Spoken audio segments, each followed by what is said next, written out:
Hello दोस्तों, आप लोग कैसे हैं। आज एक बहुत प्यारा सोहर गीत लेकर आई हूँ। आप सबको कैसे लगा कमेंट बॉक्स में ज़रूर बताना। बहरे से सासू आवे हंसतई बोलतई आवे नचतई कूदतई आवे हो बउहर कावन कावन फल खाई हो रिलवा बड़ा सुंदर हो बउहर कावन कावन फल खाई हो रिलवा बड़ा सुंदर हो।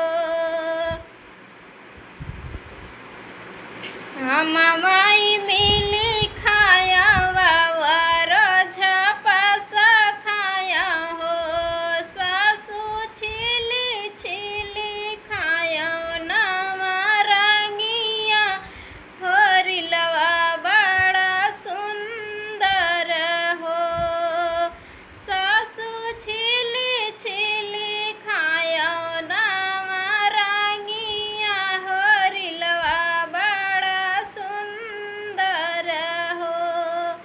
बहरे से जठनिया वै हंसतई बोलतई आवे नचतई कूदतई आवे हो छोटको कावन कावन व्रत रही हो रिलवा बड़ा सुंदर हो नाही कौन राति व्रत रहो नाही कवनो धामा कैलो हो जेठनी भूखल महालिया जेवाया हो रिलवा बड़ा सुंदर हो।